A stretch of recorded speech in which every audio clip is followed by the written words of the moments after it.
ஒரு சத்தான ஆரோக்கியமான வயதானவர்களாக இருக்கட்டும், வளர்கின்ற பிள்ளைகளாக இருக்கட்டும், டீனேஜ் எல்லாருமே சாப்பிடக்கூடிய மாப்பிளை சம்பா வரகரிசி. இந்த மாதிரி இதுலேயே நம்ம ஆப்பம் போட்டு கொடுக்கலாம். நான் நிறைய வீடியோலாம் போட்டிருக்கேன். இன்றைக்கி இதில் பணியாரம் பண்ணியிருக்கேன், பார்த்துக்கோங்க. செமையாக இருந்துச்சுங்க. பிள்ளைங்களுக்கு இந்த மாதிரி ஆரோக்கியமான உணவுகள் கொடுத்து பழகுங்க. அந்த அந்த டேஸ்ட்டு பார்த்து சாப்பிட்டாங்கன்னா மறுபடியும் இதை மறுபடியும் உங்கள்கிட்ட திரும்ப கேட்பாங்க.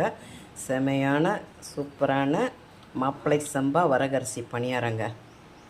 எல்லோரும் நல்லா இருக்கீங்களா? இன்றைக்கி மாப்பிளை சம்பா இல்லையே சாமை அரிசினே சேர்த்து பணியாரம் செய்யலான்னு பண்ண போகிறேங்க. அதுக்கு எப்படி ஊற வைக்கிறது அந்த பணியாரத்துக்குன்னு நான் காட்டுறேன். அதாவது இந்த 1 டம்ளர் மாப்பிளை சம்பா அரிசி எடுத்திருக்கேன்.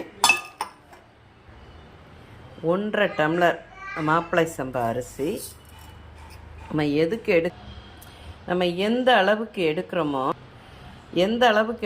அதுக்கு 1.5 டம்ளர் நான் மாப்பிளை சம்பா அரிசி எடுத்தேன். 1 டம்ளர் வரகரிசி. எந்த அளவுக்கு எடுத்தாலும் சரி, நம்ம அதை கணக்கு பண்ணிக்கிற வேண்டியதான். 1.5னா 1 இந்த அரிசி போட்டுக்கணும்.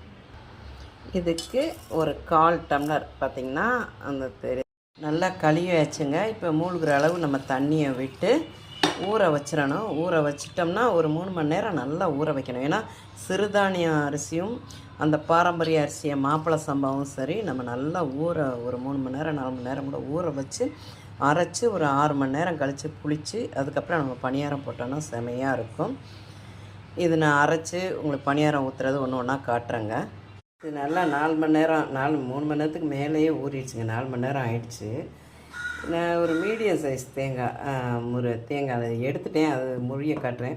மீடியம் சைஸ் தேங்காயில் இதில் ஒரு 1/4 முறி பாதி அளவு போட்டிருக்கேன். ஒரு தேங்காயில் எடுத்து வச்சுட்டேன். இன்னும் இதெல்லாம் அரிசி எல்லாத்தையும் ஒன்றா போட்டு அரைக்க வேண்டிதான். இந்த மாப்பிளை சம்பா வரகரிசி பணியாரமாகவே காலி ஆயிடுச்சுங்க. என்னென்னா நேற்று அரைச்சிட்டு நைட்டு ஈவினிங் அரைச்சேன். நைட்டு ஃபுல்லாக புளிக்க வச்சோம். காலையில் இந்த மாவை பணியாரம் விட்டாச்சு. அது பணியாரம் விடுறதுக்கு முன்னாடி தேங்காய் பூ ஒரு 1/4 முறி தேங்காய் பூவை போட்டு அதில் சின்ன வெங்காயம் குட்டி குட்டியாக வெட்டினது, கேரட்டு துருவல், மிளகு பொடி பண்ணது, ஜீரகம், கடுகு தாளித்து லைட்டாக வதக்கி நம்ம போட்டு இதை பணியாரம் போடணும்.